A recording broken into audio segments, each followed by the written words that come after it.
Potato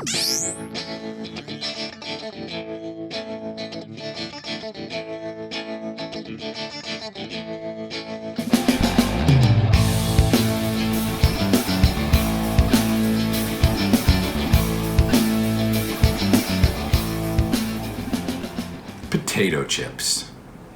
One of the world's greatest inventions. But why is it in America we have so few choices? Who can tell?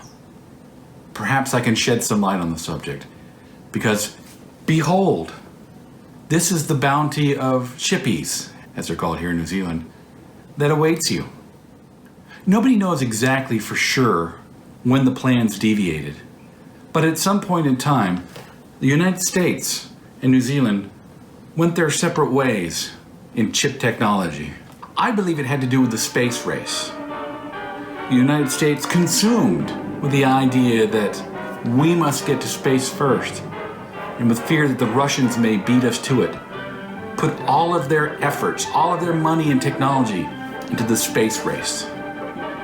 New Zealand, on the other hand, had no one they were competing with. They had no one to fight with. So what did they do? Chippies. And not just any chippies, all the chippies. In the United States, we have only a few flavors. Barbecue, sour cream and onion, salt and vinegar, maybe a few exotics if you live in a major metropolitan area. Cheddar. But that only begins to scratch the surface of what New Zealand has done with their chip technology.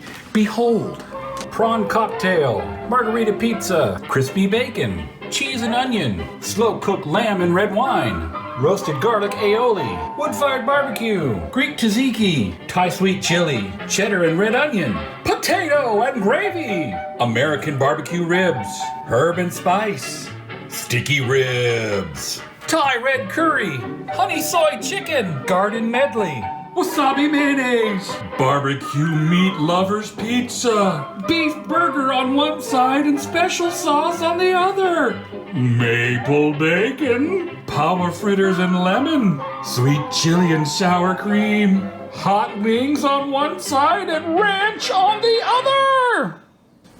These are not crazy found at some exotic supermarket chips. No. These are chips that you would find at any run-of-the-mill grocery store in New Zealand. Countdown, New World. They're here. They're available in the most mundane of places. And yet, in America, with all of our technology, the iPhone, the Tesla, delivery pizza, delivery dubage, we fail. We pale. We have no foot in the chippy race. The chippy gap between New Zealand and the United States is vast and wide, and I'm afraid there's just no way we will ever catch up to what New Zealand has to offer.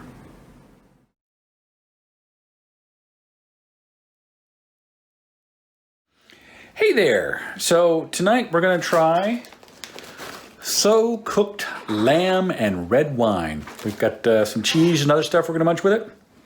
Let's see how this goes.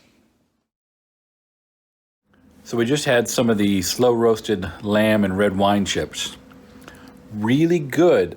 Subtler than I thought they would be. I thought there'd be a more stronger lamb and red wine flavor. It's there, but it's a little subtler than I would want. But I really like lamb, so if it was, a strong flavor, I'd be down. 7 out of 10. So we've sealed that bag up, and now we're going to try the American barbecue ribs. Very curious about this one. Eaten a few American barbecue ribs in my life. Just curious to see how these will compare. Plus, these are the regular cut. These are just thin potato chips, as opposed to the ones we just had, the slow roasted lamb and red wine were kettle ones. So they were a little thicker. So let's see how this goes. American barbecue ribs. Good. A little like just regular barbecue, but with sort of underlying meat flavor kind of going on too. Good. Not spectacular. Good. Would I buy them again? If they were on sale. 5 out of 10. So we're moving on to flavor number 3 tonight. This is the Sticky Ribs.